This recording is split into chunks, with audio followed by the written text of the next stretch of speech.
empregada de mesa irrompeu pelo bar, em pânico e aterrorizada, suplicando aos motociclistas que a escondessem do marido. Eles concordaram em ajudar, até que a sua mala se abriu acidentalmente. O que caiu no chão mudou tudo, e agora todos estavam em perigo. O cascalho rangia sob os tênis gastos de Ana Soares, enquanto ela cambaleava em direção ao letreiro de neon que zunia na escuridão. O refúgio lia-se, metade das letras a piscar, como se estivessem a dar o último suspiro. As suas costelas gritavam a cada passo, e o hematoma arroxeado, que se espalhava pela maçã do rosto, latejava ao ritmo do coração acelerado. Ela não devia estar ali. Sabia que aquele não era o tipo de lugar onde uma empregada de mesa de uma pequena cidade entraria às 23h de uma quarta-feira. Mas a tasca onde trabalhava ficava a 50 quilômetros de distância. O seu carro tinha avariado a 3 quilômetros.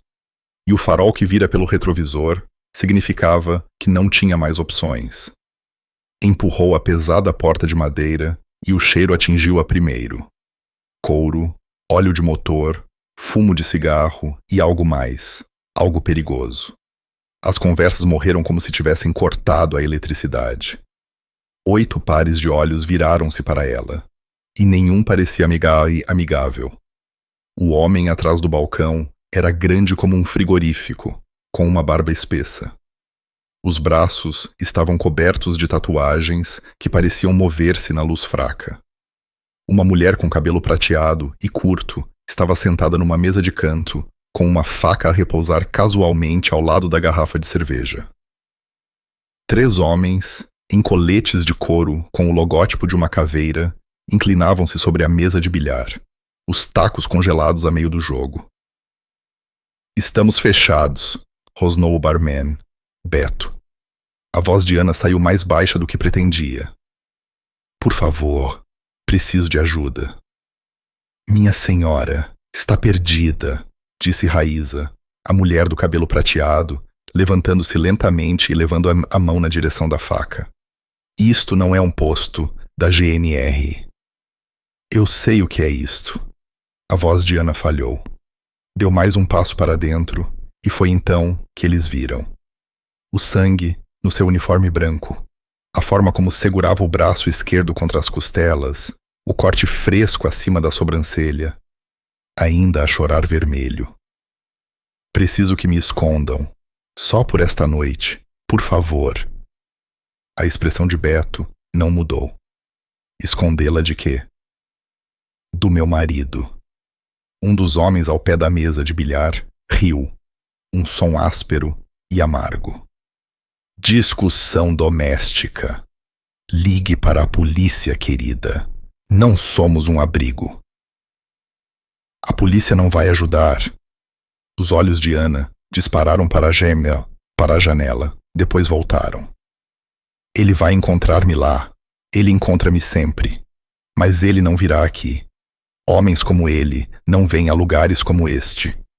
Raíza observou-a por um longo momento. "Homens como o quê?" Ana abriu a boca para responder, mas os faróis varreram a janela. Ela ofegou e cambaleou para trás, a mala a escorregar do ombro e a atingir o chão com um baque pesado que parecia demasiado alto para ser apenas uma carteira. "Ele está aqui", sussurrou ela. "Ó Deus, ele está aqui." Beto moveu-se rápido para um homem grande. Contornou o balcão e agarrou o braço de Ana, puxando-a para um corredor das traseiras. "Duarte, tranca as janelas. Raíza, apaga as luzes das traseiras. Mexam-se." Os motociclistas entraram em ação como uma máquina bem oleada. Raíza, aparentemente a mulher, acionou interruptores, mergulhando a parte de trás do bar na escuridão.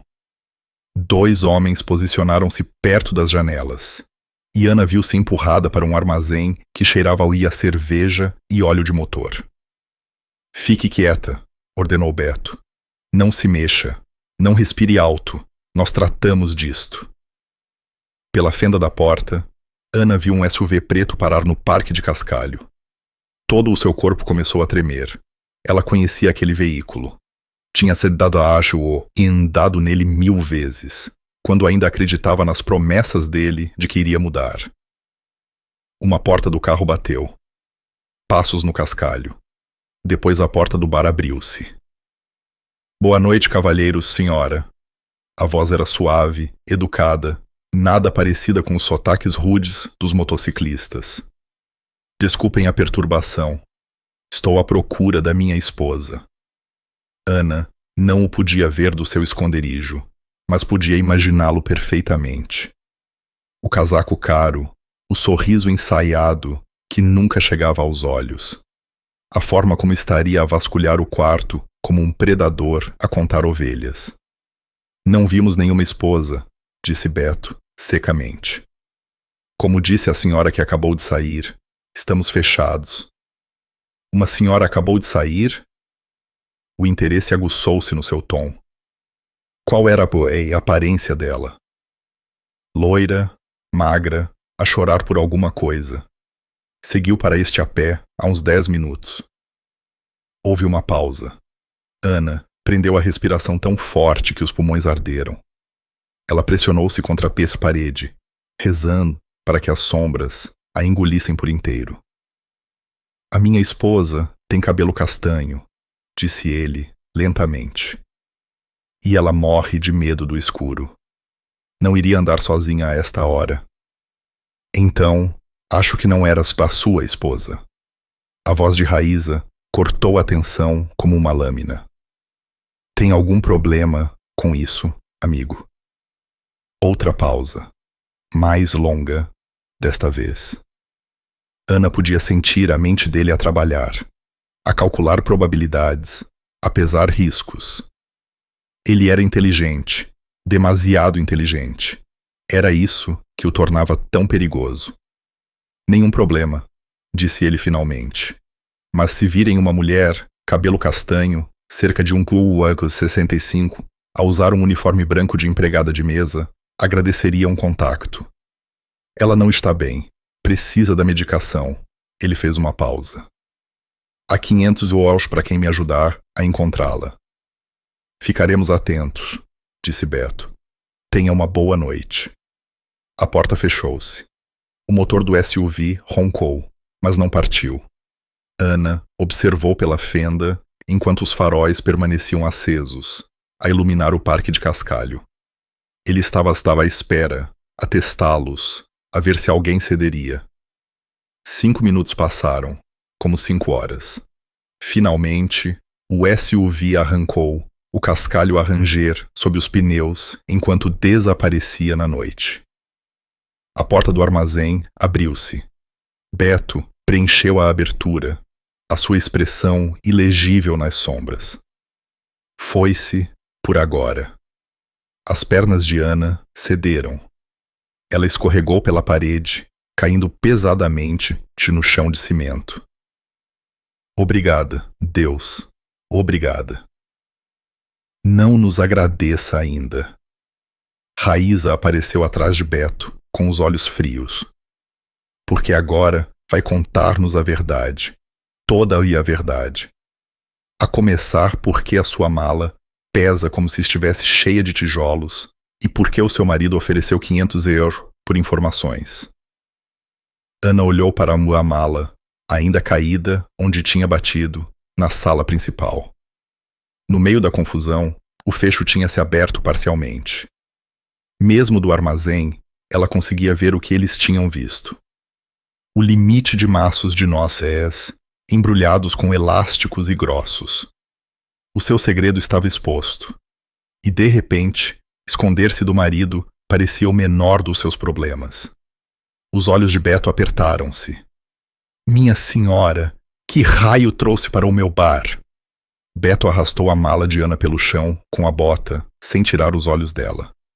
O som da lona, a raspar, fez com que ela se encolhesse. Ela queria agarrá-la, enfiar tudo lá para dentro antes que pudessem ver, mas o corpo não se movia. Tigre, chamou Beto. Tranca aquela porta. Ninguém entra. Ninguém sai. Um homem enorme com uma cicatriz a percorrer o pescoço, tigre, rodou o ferrolho com um clique que soou como o fecho de uma cela de prisão. O coração de Ana batia contra as costelas doridas. Raíza agachou-se e pegou na mala com 2 dedos, como se fosse explodir. Levou-a para a mesa de bilhar e despejou o conteúdo. O material espalhou-se pelo feltro verde como provas num local de crime. Maços de notas, dezenas deles embrulhados em pilhas organizadas. Espalharam-se pela mesa, alguns a deslizar para o chão. Mas foi o que caiu por último que fez todos congelarem. Uma pistola compacta, Glock 19, preta e mortal, tilintou na mesa. Santo Deus! Sussurrou Duarte, perto da janela. Raíza pegou num dos maços de dinheiro, folheando-o com o pau polegar. Isto são notas de 100. Todas elas. Ela agarrou outra pilha, depois outra. Os seus olhos prateados levantaram-se para Ana. Quanto dinheiro está aqui? A voz de Ana mal funcionou. 40.000 euros, talvez 45.000 euros. A sala ficou tão silenciosa que Ana conseguia ouvir o néon a zunir lá fora. Os motociclistas olhavam para ela como se tivesse nascido uma segunda cabeça. O barman, cujo emblema dizia Beto em letras desbotadas, avançou. A sua sombra caiu sobre Ana, parecendo uma ameaça. Quer tentar contar novamente aquela história de estar a fugir do seu marido, porque ele a agride? Ele agride-me! A voz de Ana falhou. Olhe para minha cara. Olhe para as minhas costelas. Estou a olhar, disse Beto, calmamente. Também estou a olhar para dinheiro suficiente para comprar 3 motas e uma arma, que diz que isto não é sobre uns quantos tabefes. Portanto, tem 30 segundos para me dizer o que realmente trouxe à minha porta. Ou ligo eu próprio para o seu marido e digo-lhe exatamente onde está. Não pode. 25 segundos. Ana olhou em volta. Cada rosto estava endurecido. Estas não eram pessoas que resgatavam cães vadios ou acreditavam em contos de fadas. Viviam num mundo onde a confiança te matava e a estupidez te enterrava. Ela não tinha escolha. Não mais. O dinheiro é dele, disse ela rapidamente. Do meu marido. Eu roubei-o de um cofre na nossa cave. Ela engoliu em seco. E a arma é para me proteger dele e das pessoas com quem ele trabalha. Tigre cruzou os braços enormes. Que pessoas! As mãos de Ana tremiam enquanto ela se levantava do chão.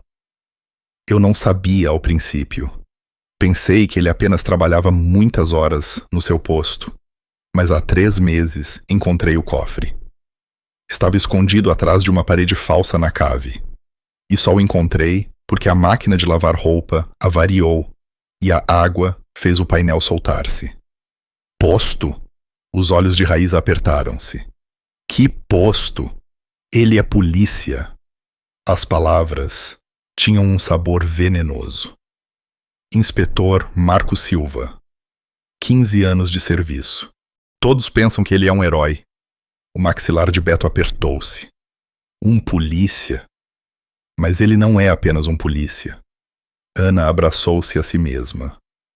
O cofre tinha dinheiro como este. Pilhas e pilhas. E havia livros de contabilidade, nomes, datas, quantias. Eu não percebi o que estava a ver. Não ao princípio. Mas depois vi os mesmos nomes nas notícias. Detenções, apreensões, traficantes a serem libertados por tecnicalidades. A sua voz desceu a um sussurro. Ele está a lavar dinheiro para o cartel. Duarte riu, mas não era um som feliz. Minha senhora, tem ideia do que nos acabou de dizer? Do que trouxe para aqui? Eu sei. Lágrimas arderam nos seus olhos. Eu sei, está bem, mas eu não podia ficar. Há 2 semanas, ouvi-o ao telefone no seu escritório. Ele pensava que eu estava a ponto de dormir, mas eu estava mesmo à porta. Ele disse a alguém que havia uma ponta solta que precisava de ser tratada, permanentemente. E quando desligou, olhou para sua nossa foto de casamento na sua secretária por muito tempo. A sua voz quebrou-se. Eu sou a ponta solta. Os motociclistas trocaram olhares. Ana podia ver o cálculo a acontecer nos seus olhos. O risco versus a recompensa. O perigo versus a moralidade de a atirar de volta para os lobos. Então, pegou no dinheiro e fugiu? Disse Beto, secamente. Esperei até ele ir trabalhar hoje. Levei o que podia carregar e fugi. Ana gesticulou para o dinheiro. Pensei que se tivesse o suficiente, podia desaparecer. Nova identidade, nova vida. Um lugar onde ele nunca me encontraria. Raíza contornou a mesa de bilhar. As botas pesadas no chão de madeira. Aquela arma está carregada. Ana acenou. Sabe como usá-la? Tenho estado a aprender com vídeos do YouTube. Não sou boa, mas posso puxar o gatilho se tiver de o fazer. Beto esfregou o rosto com as 2 mãos. Quando olhou para cima, a sua expressão estava dividida entre a raiva e algo que poderia ter sido pena. Acabou de nos tornar cúmplices de roubo a um polícia corrupto com ligações ao cartel. Percebe isso? Eu não queria... O que queria não importa. Ele apontou para a porta. Trouxe uma guerra para a minha porta. Antes que Ana pudesse responder, os faróis varreram as janelas novamente, mas desta vez não passaram. Desta vez pararam e o motor desligou-se com uma finalidade que fez o estômago de Ana afundar. Ele voltou, sussurrou ela. Beto agiu rápido. Todos mantenham a calma. Tigre, Duarte, nas mesmas posições. Raíza, meta no escritório das traseiras, não no armazém. Ele pode revistar desta vez. Ele agarrou o dinheiro e a arma da mesa de bilhar, enfiando-os de volta na mala de Ana. Leve isto. Se as coisas correrem mal, há uma janela no escritório que dá para o beco. Corra e não olhe para trás. Entendeu? Ana acenou, agarrando a mala ao peito, enquanto Raíza a puxava pelo corredor. Atrás delas, ouviu a voz baixa de Beto. Lembrem-se, não a vimos, não a conhecemos. Ela não é ninguém para nós. O escritório era pequeno e desarrumado, cheio de faturas, peças de mota e garrafas de cerveja vazias. Raíza empurrou-a para o canto, atrás de um arquivo. Fique embaixo. Fique quieta. Respire pelo nariz. Através das paredes finas, Ana ouviu a porta do bar abrir, mas desta vez, Marco não vinha sozinho. Boa noite novamente, cavalheiros. A voz de Marco estava mais fria agora. A falsa cortesia despojada. Peço desculpa pela intrusão, mas vou precisar de dar uma vista de olhos. Tenho mandado. O tom de Beto era gélido. Não preciso de um mandado. Estou a fazer uma verificação de bem-estar a uma pessoa desaparecida. A minha esposa tem um problema médico. Ela é um perigo para si própria e para os outros quando não toma sua medicação. Tenho todo o direito legal de revistar qualquer estabelecimento onde ela possa estar escondida. Ana apertou a mão sobre a boca. Ele era bom. Ele sabia sempre exatamente o que dizer para soar razoável, preocupado, justificado. Curioso, disse Beto lentamente. Não mencionou nenhum problema médico da primeira vez. Apenas disse que era sua esposa. Eu estava a tentar ser discreto, mas a discrição não está a resultar, pois não? Passos moveram-se pelo chão. Então, vamos tentar a honestidade. A minha esposa roubou-me algo valioso, e eu quero-o de volta. Aí está, resmungou Raíza ao lado de Ana. A verdade. Como eu disse antes, não vimos ninguém. A voz de Beto não vacilou. Mas mesmo que tivéssemos, parece um assunto civil entre marido e mulher. Não é da minha conta. Ah, é muito da vossa conta agora. Algo metálico fez clique. Um som que Ana conhecia demasiado bem. Ele puxara a sua arma de serviço. Porque abrigar uma fugitiva é crime. Auxiliar e encorajar o roubo é crime. E obstruir uma investigação policial é crime. Portanto, a menos que queiram que feche este lugar e prenda todos os que aqui estão, sugiro que cooperem. Ana ouviu cadeiras a raspar. Os motociclistas estavam de pé, a espalhar-se. A tensão no ar era palpável. Está-o apontar uma arma a civis num estabelecimento privado, disse Beto, com a voz mortalmente silenciosa. Essa insígnia não o torna Deus. E ameaçar-nos foi um erro. Foi? Marco riu, mas não havia humor na risada. Acham que vim sozinho desta vez? Foi então que Ana os ouviu. Mais passos lá fora, portas de carro a abrir. Pelo menos 3, talvez 4. Pela janela do escritório, ela viu sombras a moverem-se no parque de estacionamento. Homens de roupa escura a espalhar-se pelo edifício. Raíza praguejou em voz baixa. Ele trouxe reforços. Tenho 6 agentes a cercar este edifício, gritou Marco. Todas as saídas estão cobertas. Então, é isto que vai acontecer. Vão trazer-me a minha esposa e eu vou esquecer que alguma vez vim aqui. Ou vou voltar com uma equipa tática e demolir este lugar tijolo por tijolo. A escolha é vossa. O corpo inteiro da Ana tremia. Ela tinha-o subestimado novamente. Ela subestimava-o sempre.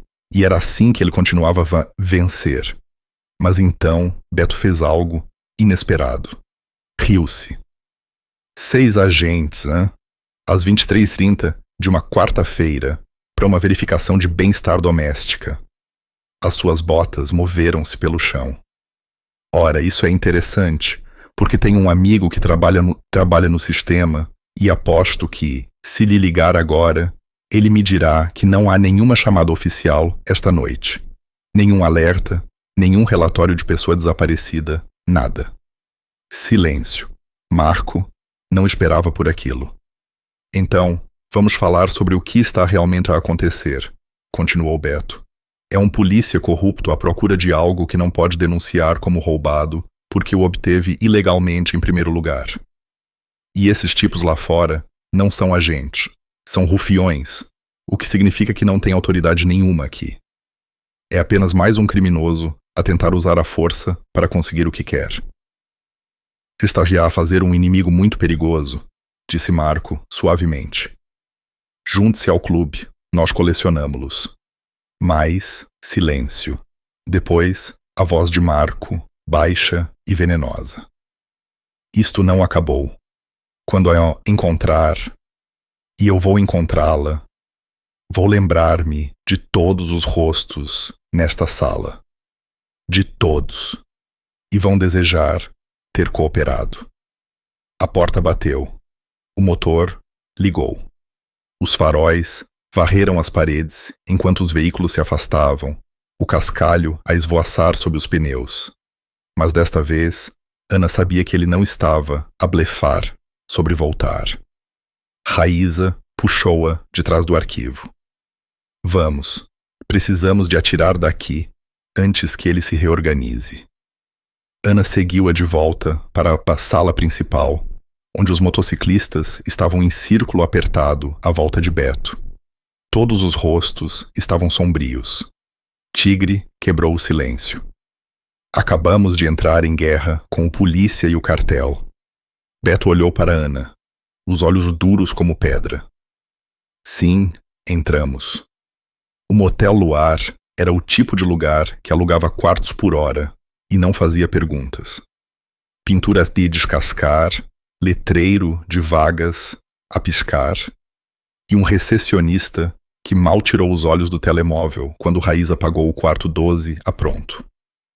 Ana sentou-se na beira da cama, a olhar para o tapete manchado, enquanto os motociclistas enchiam o pequeno quarto.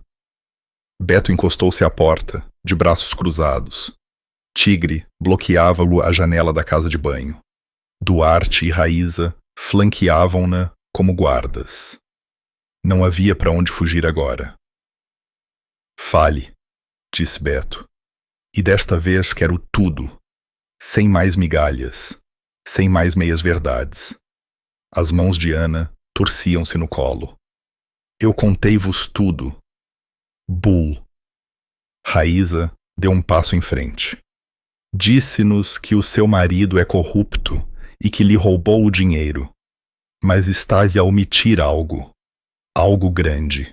Ela apontou para a mala na mesa de cabeceira. Essa quantidade de dinheiro é isco. Ninguém foge só com dinheiro quando tem um polícia corrupto e um cartel atrás. Então, o que mais está nessa mala? Os olhos de Ana dispararam para a mala. E essa hesitação, de fração de segundo, disse-lhes tudo. Tigre moveu-se rápido para um homem grande. Agarrou a mala e despejou-a novamente na cama. O dinheiro espalhou-se, mas desta vez ele não parou por ali. Passou a mão pelo forro, encontrou a costura e rasgou-a. Uma pequena drive USB caiu, envolta em plástico. O quarto ficou em silêncio mortal. O que é isso?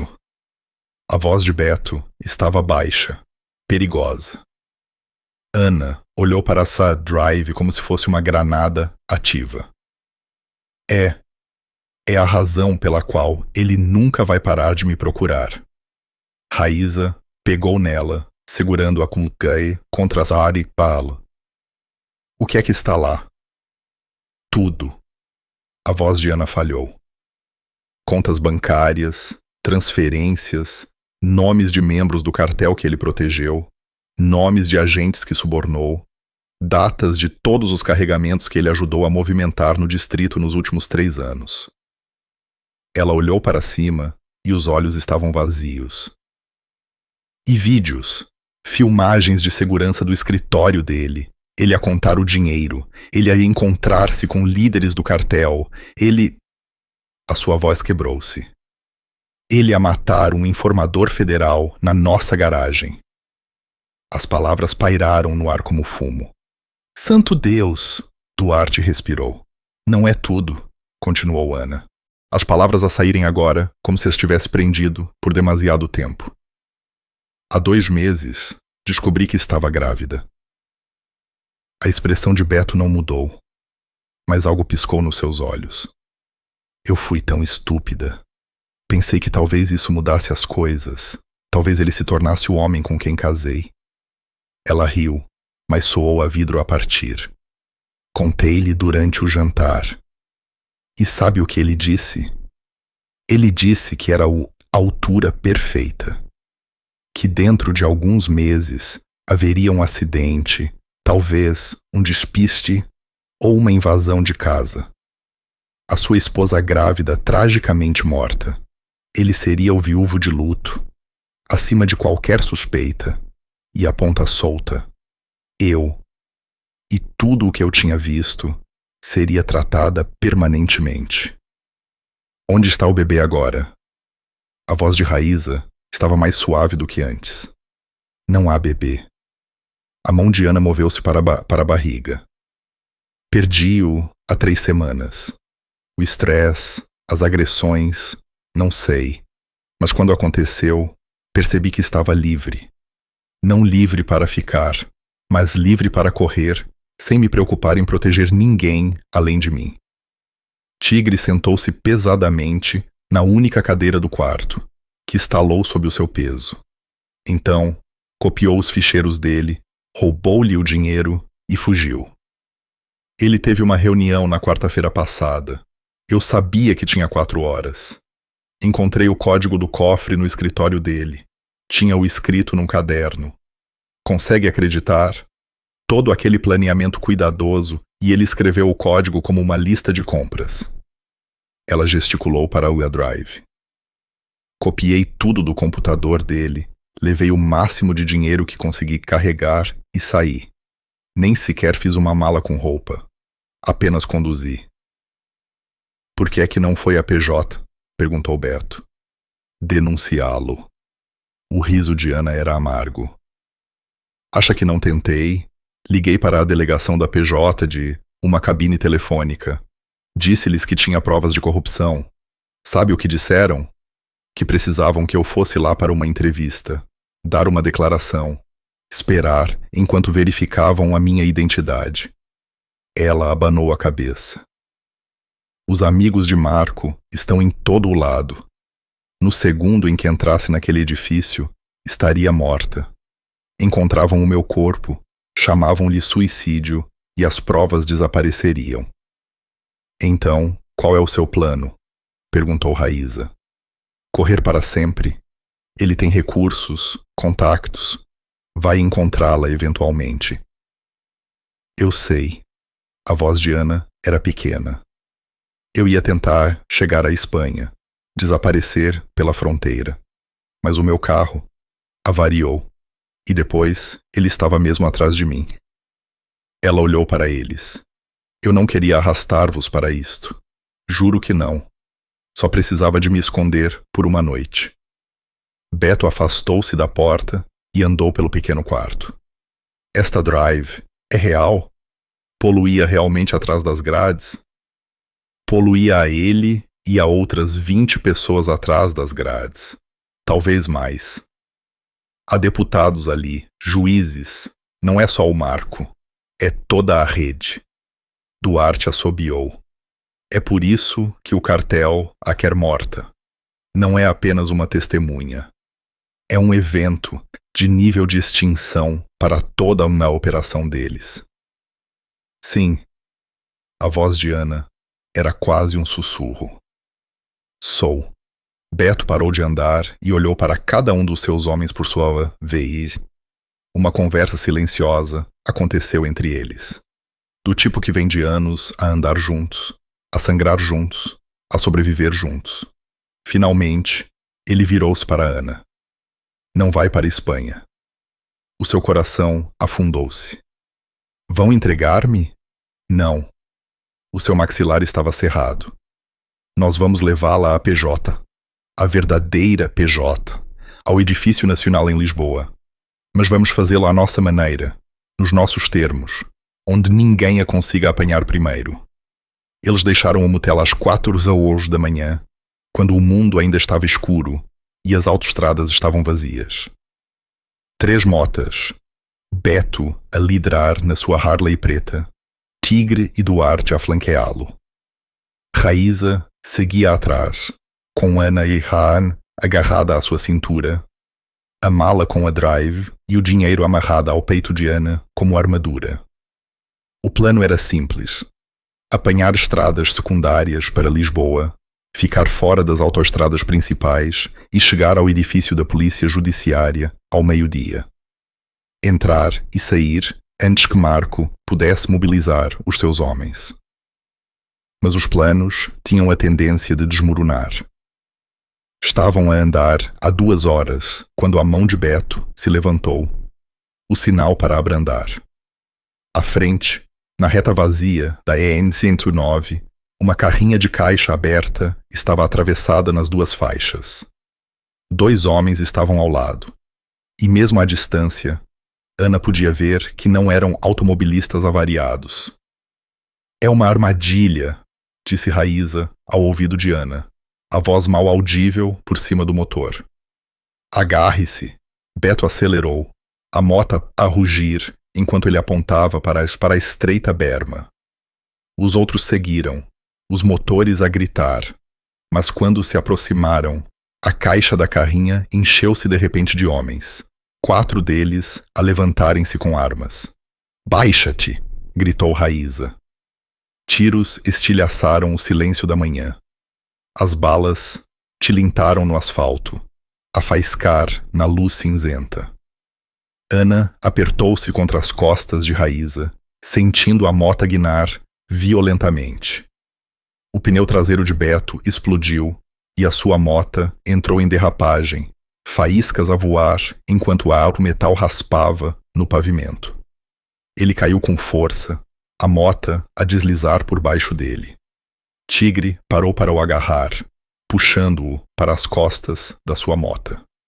Duarte fez fogo de cobertura com uma pistola que tirou do casaco. 3 tiros rápidos que fizeram os homens na carrinha mergulharem para se esconderem. Mas estavam a chegar mais. 2 SUVs pretos rugiram por trás, encurralando-os. O fôlego de Ana prendeu-se. Estavam encaixotados numa reta de autoestrada vazia, sem onde se esconder. "Para fora da estrada!" gritou Beto, apontando para um caminho de terra que desaparecia na mata. Raíza rodou o acelerador e a mota guinchou para fora do asfalto, saltitando sobre o terreno acidentado. Ramos chicotearam os braços de Ana enquanto se metiam na floresta. As outras motas, logo atrás. Atrás deles, motores rugiam enquanto os SUVs seguiam. Mas os SUVs eram demasiado largos para o caminho estreito. Ana ouviu o ranger de metal contra as árvores, gritos raivosos e depois tiros novamente, disparos descontrolados que se desviaram enquanto os veículos lutavam para navegar no terreno. As motas tinham a vantagem ali. Passavam entre árvores, saltavam por cima de raízes e cortavam a vegetação rasteira como se tivessem sido feitas para isso. Gradualmente, o som da perseguição desapareceu. Saíram numa antiga estrada de serviço e não pararam até terem posto 8 quilômetros entre si e o local da emboscada. A mota de Beto tinha ficado para trás, avariada na autoestrada. O seu casaco de couro estava rasgado, o sangue a escorrer pela manga. "Quão mal?" perguntou Raíza, enquanto Soromum se reuniam numa clareira.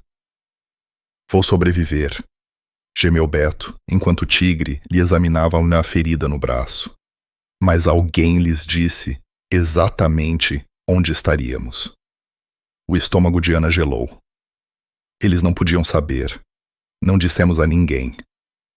Exatamente. Duarte olhava para o telemóvel. Não dissemos a ninguém. Então, como é que montam uma emboscada na estrada exata que apanhamos? Os olhos de Raíza apertaram-se. A não ser que nos estejam a rastrear. Todos levaram as mãos aos telemóveis, mas Tigre levantou a sua. Esperem, não os telemóveis. O seu olhar fixou-se em Ana. O dinheiro! Ana agarrou a mala com mais força. O quê? O dinheiro. O seu marido é polícia, um paranoico. Tigre estendeu a mão para a mala. Deixe-me ver. Com as mãos trêmulas, Ana entregou-a. Tigre despejou os maços e começou a examiná-los um por um, apalpando as bordas, verificando os elásticos. No 7º maço, ele parou. Aqui. Ele puxou o elástico para revelar um pequeno disco preto, não maior do que uma moeda de 20 cêntimos, pressionado entre 2 notas de 100 euros. Localizador GPS, grau militar. A percepção atingiu-os a todos de uma só vez. Ele esteve a seguir o dinheiro o tempo todo, disse Beto, calmamente. Ele sabia exatamente quando saímos do motel, em que direção fomos, a que velocidade nos estávamos a mover. O que significa que ele sabe onde estamos neste momento, acrescentou Duarte. Como se fosse uma deixa, motores roncaram ao longe. Vários veículos a aproximarem-se rapidamente. Beto arrancou o localizador e o maço de dinheiro das mãos de Tigre. Sem hesitar, correu de volta para essa estrada de serviço. 30 segundos depois, um caminhão de mercadorias apareceu, a dirigir-se para o oeste. Beto atirou o maço com o localizador para a caixa aberta, à medida que passava. Isso compra-nos 1 hora, disse ele, voltando a correr. Talvez menos. Eles vão descobrir mais cedo ou mais tarde. Precisamos de um novo plano. Lisboa é demasiado longe, disse Raíza. Vão ter pessoas à espera em todos os edifícios da PJ entre aqui e lá. A mente de Ana estava a acelerar. Marco tinha estado sempre 3 passos à frente. Sempre. Mas havia uma coisa que ele não sabia. Uma informação que ela tinha guardado, mesmo dos motociclistas. A outra opção, disse ela, lentamente. Mas é arriscada. Mais arriscada do que isto. Tigre gesticulou para o sangue no braço de Beto, a mota destruída, o som dos veículos a aproximarem-se. Ana tirou a drive USB do bolso escondido no cós das calças, não da mala onde todos a tinham visto colocá-la. Esta era uma segunda drive, idêntica à primeira. Os olhos de Raíza arregalaram-se. Fez uma cópia. Fiz 3, admitiu Ana. Uma na mala que acabaram de seguir. Uma no meu bolso. E uma que enviei por correio para um apartado em Setúbal, 2 dias antes de fugir.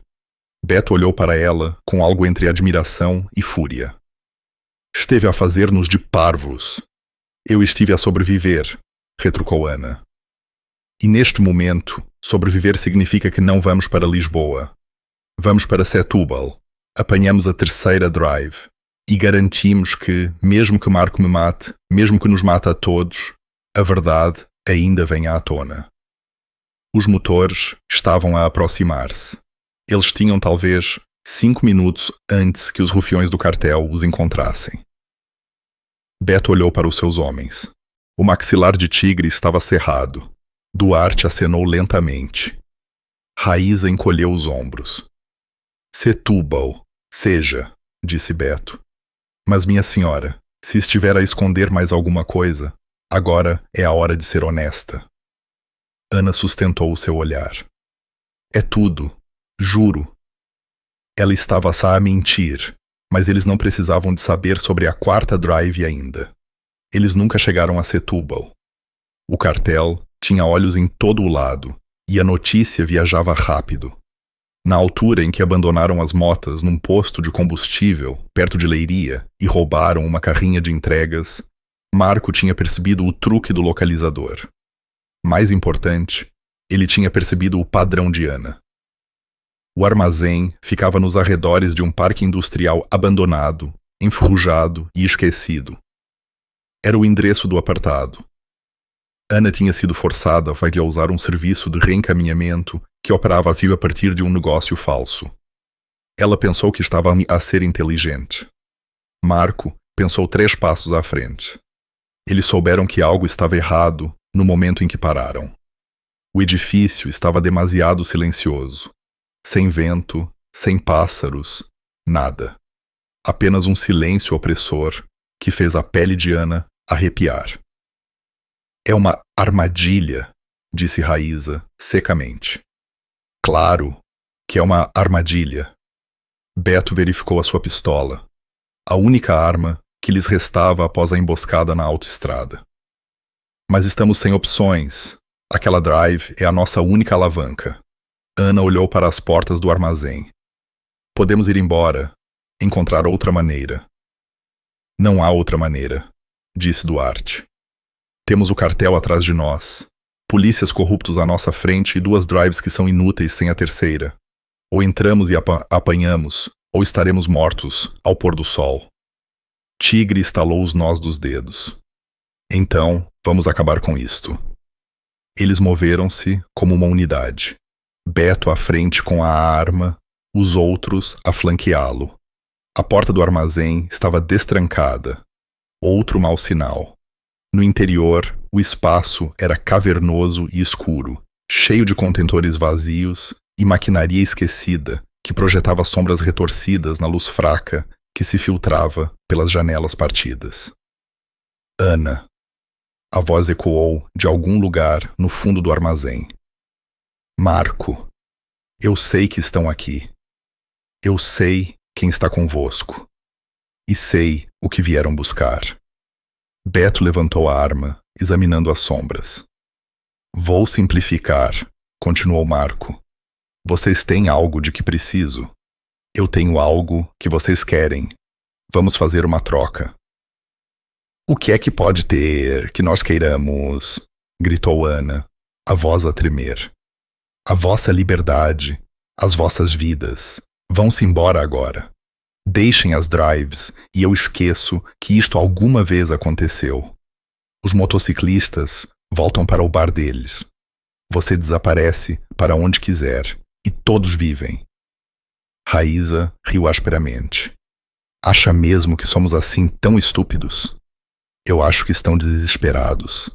E pessoas desesperadas fazem acordos. Movimento nas sombras. Pelo menos 6 homens, talvez mais, a cercá-los de múltiplas posições. Os motociclistas apertaram-se, de costas uns para os outros. Subitamente, muito conscientes de quão em desvantagem estavam. Então, Marco surgiu à vista, a arma em punho, mas apontada para o chão. Ele parecia exatamente de como Ana o tinha descrito. Bonito, composto, um inspetor condecorado em todos os aspectos. Atrás dele, 3 homens em equipamento tático seguravam espingardas de assalto. Olá, Ana, disse ele, suavemente. Tem me dado bastante que fazer. O corpo inteiro de Ana tremia, mas ela obrigou-se a ficar direita. Ia matar-me. Só me deixou uma escolha. Ele abriu as mãos como se tudo fosse muito razoável. Roubou a pessoas que não perdoam roubo. Tornou isto pessoal, quando sempre foi apenas negócio. Assassinou um informador federal na nossa garagem. Planeou simular a minha morte. Eu protegi o meu investimento. O nosso investimento. A sua voz endureceu. Aquele dinheiro construiu a nossa casa. Pagou o seu carro. Manteve-a numa ignorância confortável enquanto eu fazia o trabalho sujo. Você beneficiou tanto quanto eu. Eu não sabia. Não quis saber, cortou Marco. Mas sabia que algo estava errado. Sabia e não fez perguntas, porque a vida era demasiado boa. Ele deu um passo mais perto. Portanto, não fique aí a fingir ser uma vítima inocente. Foi cúmplice no momento em que aceitou o primeiro presente comprado com dinheiro sujo. As palavras atingiram Ana como um golpe físico, porque algures, enterrado no fundo, havia um grão de verdade nelas. Ela sabia que algo estava errado. Apenas estava demasiado assustada para olhar. Beto levantou a sua arma, apontando para o peito de Marco. Chega de conversa. Quer as drives? Venha buscá-las. Marco não se encolheu. Estás a segurar uma arma contra 6. As probabilidades não estão a seu favor, amigo. Talvez não, mas garanto que lhe meto uma bala antes que os seus rapazes me consigam meter uma a mim. Está disposto a apostar a sua vida no tempo de reação deles? Pela primeira vez, a incerteza pairou no rosto de Marco. Ele era um homem que controlava todas as situações, que tinha sempre a vantagem. Ser ameaçado não fazia parte do seu guião.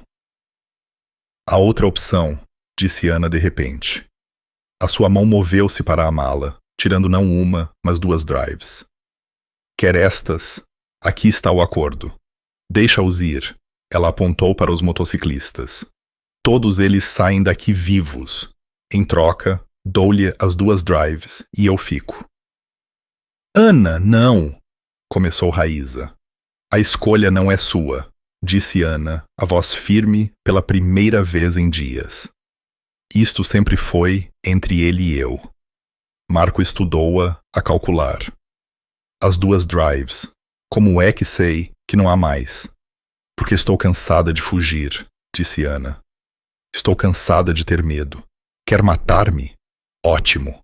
Mas estas pessoas não morrem porque as arrastei para a minha confusão. Ela levantou as drives.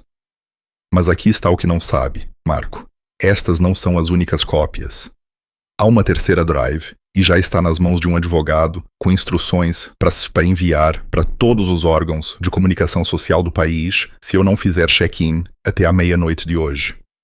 Era um bluff. Um bluff completamente desesperado. Os olhos de Marco apertaram-se. Está-me a mentir. Estou? O sorriso de Ana era frio. Ensinou-me bem, marido. Tenha sempre um plano de backup. Mantenha-se sempre 3 passos à frente. Então, sim, há uma terceira drive. E a única maneira de impedir que se torne pública é se eu fizer aquela chamada esta noite. Viva e livre. O silêncio esticou-se como um arame, prestes a quebrar. Então, Ana disse as palavras que mudaram tudo. Ou pode simplesmente levar estas 2 drives. Vamos todos embora e espero que eu esteja a blefar. A escolha é sua, a escolha é sua. Mas tem 10 segundos para decidir antes que as esmague ambas no cimento. O rosto de Marco ficou pálido. Pela primeira vez, desde que Ana o conhecera, ele parecia genuinamente abalado. Não faria isso. Faria. Ana segurou as drives sobre uma mancha de cimento cravejado de parafusos de metal. Não me resta nada a se a perder, Marco. Você certificou-se disso. Se destruir essas drives, perde a sua única alavanca. O cartel vai caçá-la para sempre. Então, acho que todos nós perdemos. A sua mão tremeu, mas a sua voz manteve-se firme. 10 segundos. 9, 8. Espere! Marco levantou a mão e os seus homens baixaram ligeiramente as armas. Vamos falar disto racionalmente. 7, 6. Ana, caramba, ouça-me. 5, 4. Eu deixo os motociclistas ir. As palavras irromperam dele. Eles saem agora mesmo, mas você fica, e nós conversamos. Resolvemos isto como adultos. Ana parou no 3. Não é suficiente. Todos nós saímos juntos e eu faço a minha chamada esta noite de onde eu escolher. E depois, talvez eu lhe diga onde está a terceira drive. O maxilar de Marco cerrou-se. Ela podia ver a sua mente a trabalhar, a pesar opções, a calcular probabilidades. Ele tinha construído um império em manter a calma sob pressão, mas ela acabara de virar o jogo por completo. Chefe, murmurou um dos táticos. Podemos apanhá-los. Ela está me a blefar. Cala-te, Marco estalou. Os seus olhos nunca deixaram Ana. Se houver uma terceira drive e se tornar pública, estamos todos mortos. Não apenas eu. Todos na rede, juízes, deputados, a sua família. Ele deu um passo em frente, incluindo a sua mãe naquele lar de idosos em Viseu. Lembra-se dela, não se lembra? Com Alzheimer. Uma instalação tão agradável. Seria uma pena se algo acontecesse. O tiro estalou pelo armazém como um trovão. Marco cambaleou para trás, agarrando o ombro. O sangue escorria entre os dedos enquanto ele olhava para Beto em Choyek. A arma do motociclista ainda estava levantada, o fumo a enrolar-se no cano.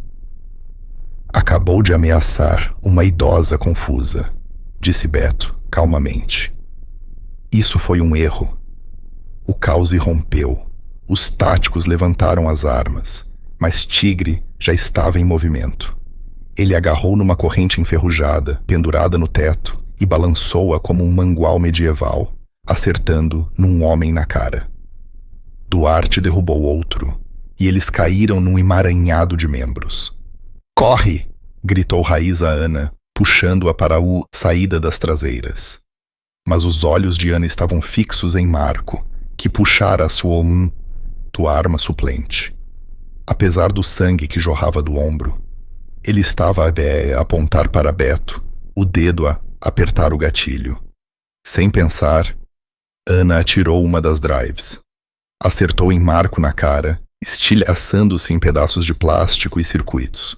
O seu tiro saiu descontrolado, tilintando num feixe de metal. Aquela era uma drive falsa, gritou Ana. As verdadeiras já foram. Era a verdade. As duas drives que ela tinha avistado assegurar eram iscos em branco que ela tinha preparado exatamente para esta situação. A verdadeira segunda drive estava colada debaixo do banco da carrinha roubada lá fora. O rosto de Marco contorceu-se com raiva e dor. O punho de tigre acertou-lhe no maxilar e Marco caiu com força. Mexam-se, mexam-se, mexam-se. Beto estava a empurrá-los em direção à saída, enquanto mais tiros irrompiam. Um dos homens do cartel tinha chamado por reforços. Ana podia ver mais veículos a parar lá fora através das janelas partidas. Eles irromperam pela saída traseira para a luz ofuscante do sol.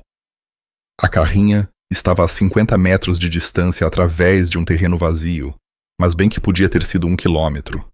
Balas levantavam terra à volta dos seus pés enquanto corriam. Tigre caiu primeiro, agarrando a perna. Vão, eu atraso-os o máximo possível. Beto voltou atrás, puxando o homem grande e meio que o carregando em direção à carrinha. Raíza chegou primeiro, puxando a porta do condutor. Chaves! Onde estão as chaves? Aqui! Duarte atirou-as de 10 metros de distância. Elas planaram no ar, em câmara lenta, e Raíza apanhou-as com uma mão. O motor rugiu, enquanto se amontoavam lá dentro. Balas perfuraram os flancos finos de metal, e Ana sentiu uma passar tão perto da cabeça que sentiu o vento. Duarte estava a sangrar algures. Tigre estava a praguejar constantemente, e a ferida de Beto tinha reaberto, mas estavam vivos. Raíza acelerou, a carrinha a derrapar enquanto atravessavam o terreno em direção à estrada de acesso.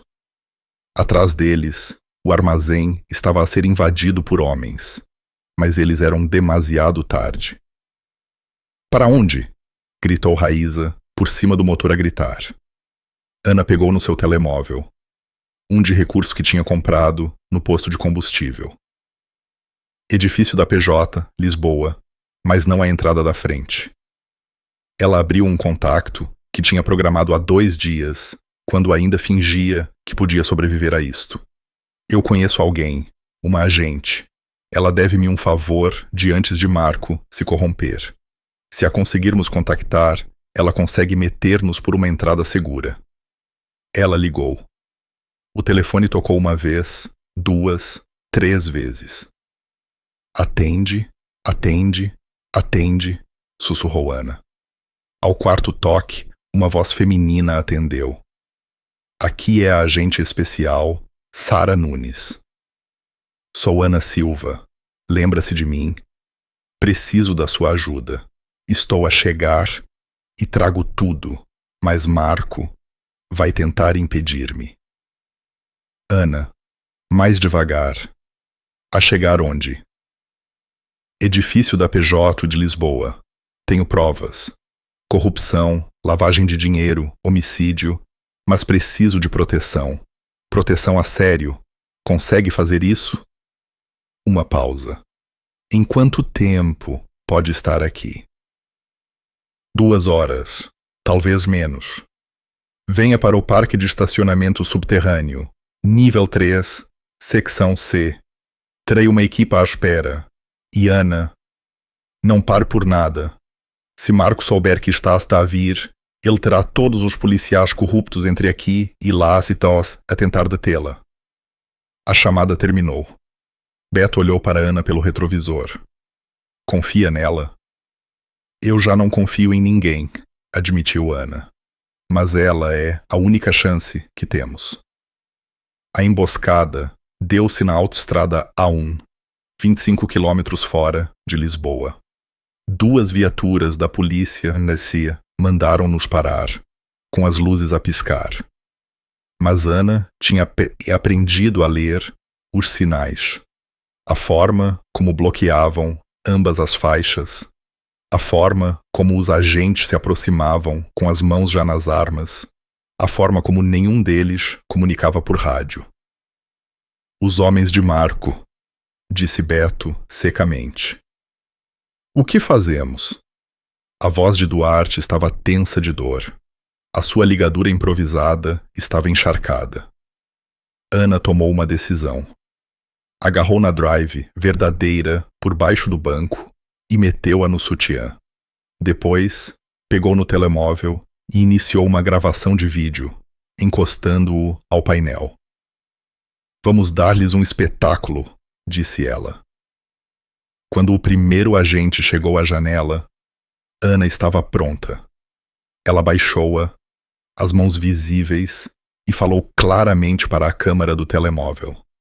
Agente, pode dizer-me o seu número de crachá e de que departamento é? Os olhos do polícia desviaram-se para o telemóvel. A hesitação cruzou o seu rosto. O que quer que Marco lhe tivesse dito para fazer não funcionaria se estivesse a ser gravado e potencialmente transmitido ao vivo. Minha senhora, preciso que saia do veículo. Claro. Mas primeiro, para o registro, pode dizer-me por que estamos a ser parados? Não estávamos em excesso de velocidade. Mais hesitação. O segundo polícia estava a dar a volta à carrinha, à procura de uma desculpa. Não encontrando nenhuma. Controlo de rotina, disse o primeiro polícia, mas a sua voz não tinha convicção. Percebo. Bem, sou Ana Silva e estou a caminho de um encontro com a agente especial Sara Nunes da PJ. Ela está à minha espera daqui a 45 minutos. Se eu me atrasar por causa desta paragem, tenho a certeza que ela quererá saber por quê. Ana sorriu docemente. Gostaria do número de contato dela para verificar? Os policiais trocaram olhares. Isto não estava a correr como Marco tinha planeado. Não podiam simplesmente alvejá-los. Não perante uma câmara. Não em plena luz do dia. Não quando a PJ estava à espera deles. Após 30 segundos tensos, o primeiro polícia recuou. Conduzam em segurança, minha senhora. Eles deixaram-nos passar. Raíza soltou um suspiro que parecia ter prendido por um ano. Isso foi brilhante ou insano? Ambos, disse Ana, parando a gravação e carregando a Tité imediatamente para um serviço na cloud. Apólice de seguro. Eles chegaram ao edifício da PJ com 20 minutos de sobra. A agente Nunes estava à espera no parque de estacionamento subterrâneo com 4 agentes armados, exatamente como prometido. Ela olhou para o grupo ensanguentado e exausto e pediu assistência médica por rádio. Parecem que passaram pelo inferno, disse Sara, mas a sua voz era gentil. Deveria ver os outros, disse Ana. Ela tirou a drive do sutiã e estendeu-a. Tudo está aqui. Contas bancárias, nomes, tetas, provas em vídeo. O suficiente para meter Marco e outros 20 atrás das grades para o resto da vida. Sara pegou nela cuidadosamente, como se fosse feita de vidro. Vamos precisar da sua declaração completa. De todos vocês. Vai ser uma noite longa. Temos tempo, disse Beto. Não vamos a lado nenhum. As 6 horas seguintes foram um borrão de briefings, declarações e atenção médica. Tigre precisou de cirurgia à perna. Duarte levou 32 pontos. A ferida de Beto foi tratada e ligada corretamente. Raíza tinha 3 costelas partidas que tinha listado a esconder. Ana sentou-se numa sala de interrogatório e contou-lhes tudo. Os abusos, o dinheiro, os homicídios, as ligações ao cartel. Ela contou-lhes sobre o cofre, os livros de contabilidade, a chamada telefónica, que a fez perceber que era a ponta solta. Contou-lhes sobre as drives, todas as 3, incluindo a que ainda esperava no apartado de Setúbal. Quando acabou, Sara recostou-se na cadeira. Marco foi apanhado há uma hora a tentar atravessar para a Espanha. Está sob custódia, assim como 12 outros da rede. Congelamos 8 contas bancárias que totalizam 47 milhões de euros. Ana sentiu-se dormente. Acabou? As detenções, sim. Os julgamentos. Isso levará anos, mas está segura agora. Vamos colocá-la em proteção de testemunhas. Nova identidade, nova vida. Não, disse Ana, calmamente. Sara piscou os olhos. Não. Não, acabei de me esconder. Acabei de fugir. Acabei de ter medo. Ana levantou-se, todos os músculos do seu corpo a gritar. Vou testemunhar em tribunal. Aberto, com o meu nome verdadeiro, e depois vou reconstruir a minha vida como eu. Não como quem quer que me façam fingir ser. Ana. O cartel. A rede do cartel acabou de ser decapitada. O dinheiro deles está congelado. Os policiais deles estão presos e toda a operação está a colapsar. Eles têm problemas maiores do que uma empregada de mesa. Ela dirigiu-se para a porta, depois parou. Mas agradeço a oferta. 3 semanas depois, Ana estava sentada numa pastelaria a 2 distritos de distância, a servir cafés e a aceitar pedidos. Pastelaria diferente, cidade diferente, mas o mesmo trabalho, a mesma vida. Exceto que agora ela dormia sem pesadelos. Agora ela não se encolhia a cada porta e ia a bater. Os motociclistas tinham voltado para o bar O Refúgio. Tigre estava a recuperar. Duarte tinha novas cicatrizes para adicionar à sua coleção. Raíza tinha substituído a sua faca por uma maior. Beto tinha reconstruído a sua mota. Ana tinha-lhes escrito uma carta a agradecer por lhe terem salvo a vida. Incluíram um envelope com 5.000 euros, tudo o que restou depois da PJ ter apreendido o dinheiro, roubado como prova. O que ela não mencionou foi a quarta drive, a que tinha Emma escondido num cofre bancário antes de tudo isto começar. A que continha informações sobre 3 deputados, 2 juízes e um líder do cartel que Marco tinha tido demasiado medo de nomear. A que era a sua verdadeira apólice de seguro. Ela não sabia se alguma vez a usaria. Talvez a destruísse. Talvez a enviasse anonimamente para a PJ. Ou talvez a guardasse, apenas no caso de o cartel vir à procura da empregada de mesa que derrubou o seu império. Ana serviu café a um cliente e sorriu. Ela sobrevivera ao marido. Ela sobrevivera ao cartel. Ela tinha sobrevivido. E se viessem procurá-la novamente, ela estaria pronta. Porque Ana Silva tinha se acabado de ser uma vítima.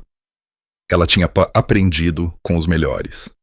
Com Marco, com os motociclistas, com a sua própria desesperança, a manter-se 3 passos à frente. A diferença era que usaria essas habilidades para se proteger, não para magoar os outros. Pelo menos, era o que dizia a si mesma enquanto sentia o peso da chave do cofre no seu bolso.